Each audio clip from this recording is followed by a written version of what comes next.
Hello everyone, welcome to शिक्षा shorts. Class 10th की world history की सीरीज़ में हमने चैप्टर फर्स्ट और चैप्टर सेकंड के काफ़ी टॉपिक जो हैं कवर कर लिए हैं।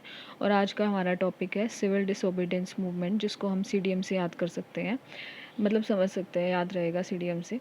इसका टाइम देखते हैं हम। 6 अप्रैल 1930 से मार्च 1931 तक।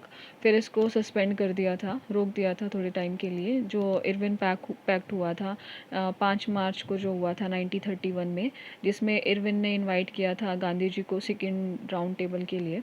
उसके बाद क्या हुआ, ये दोबारा लॉन्च किया गया था 1932 में, और फिर इसको एंड किया गया 1934 में। अब इसको पढ़ लेते हैं। जो मेन इवेंट था वो देखते हैं। Breaking of salt law in different part of the country. Boycott of foreign goods, जितने भी विदेशी कपड़े थे उनको बाइकआउट किया गया। पैकेटिंग ऑफ लीकर शॉप, जितनी भी शराब की दुकानें थी उनके सामने ऐसे हाथ रख के जो थी फीमेल्स खड़ी हो जाती थी, उनको पैकेटिंग बोलते हैं, पैकेटिंग करना। तो जो लीकर शॉप थी, क्योंकि ये जो जितनी भी लीकर शॉप थी वो ब्रिटिशर्स की थी, तो उनकी पैकेटिंग की गई। वोलेशन ऑफ फॉरेस्ट लॉ, जो फॉरेस्ट लॉ थे उनका भी वोलेशन किया गया, उनको भी तोड़ा गया। Reaction of the British government, तो गवर्नमेंट ने, जो ब्रिटिश गवर्नमेंट थी उनका भी कोई ना कोई रिएक्शन तो ज़रूर रहा होगा, वो देखते हैं। Arresting of Congress leader one by one, एक एक करके जितने भी कांग्रेस के लीडर्स थे उनको अरेस्ट कर लिया गया। पॉलिसी ऑफ ब्रूटल रिप्रेशन, जो भी मतलब एक ही नीति उन्होंने अपनाई कि भाई इनको सप्रेस करो, किसी भी तरीके से इनको दबाओ। पीसफुल सत्याग्रहीज वर अटैक, जो शांति से सत्याग्रह कर रहे थे उनको भी अटैक किया जा रहा था, ब्रिटिशर्स पकड़ के उनको जेल में डाल रहे थे।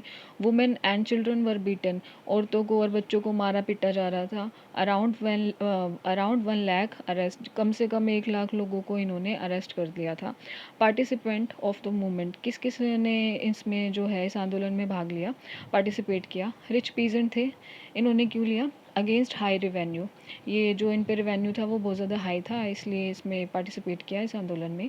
पुअर पीजेंट क्यों कर रहे थे इसमें participate, against high rent and high revenue, ये कहीं ना कहीं जो रिच पीजेंट थे इनके भी खिलाफ थे, और रिवेन्यू तो था ही हाई, इस वजह से ये इसमें पार्ट ले रहे थे। जो बिज़नेस क्लास थी, वो कॉलोनियल बिजनेस जो पॉलिसी थी वो उनके लिए अच्छी नहीं थी, कहीं ना कहीं वो उनके बिजनेस को रोक रही थी, इसलिए ये पार्टिसिपेट कर रहे थे।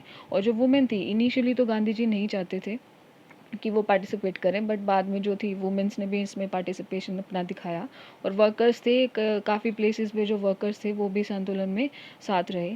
अब देखते हैं ये जो है, ये पहले वाला जो आंदोलन हमने पढ़ा नॉन कोऑपरेशन मूवमेंट से कैसे अलग था, उसको देख लेते हैं अभी हम।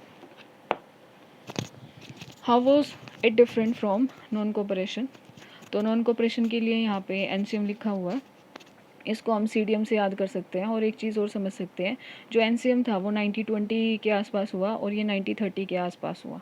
तो देखते हैं, इन एनसीएम एम वो स्वराज, बट अब की बार पूर्ण स्वराज की डिमांड थी। In NCM breaking off law was not involve, जो नॉन कोऑपरेशन मूवमेंट था उसमें कानून तोड़ने का कोई भी ऐसा कोई बोला नहीं गया था, बट इसमें ना सारे के सारे जितने भी हो सकते थे कानून ब्रेक किए गए। तो ये इसमें डिफरेंस था दोनों जो मूवमेंट रहे। होप आपको समझ में आया होगा गाइज़। अगर आपको ये वीडियोस अच्छी लग रही हैं तो आप इनको लाइक कीजिए। और जो क्लास 10th की ये हमने सीरीज़ की है, इसमें हमने अभी भी काफ़ी जो टॉपिक इंपॉर्टेंट हैं उनको एक बार पढ़ लिया है, उनके मेन मेन जो पॉइंट हैं उनको पढ़ लिया है, आप उनको भी देख सकते हैं। अगर अच्छे लग रहे हैं तो प्लीज़ लाइक कीजिए, चैनल को सब्सक्राइब कीजिए। Thank you so much for watching.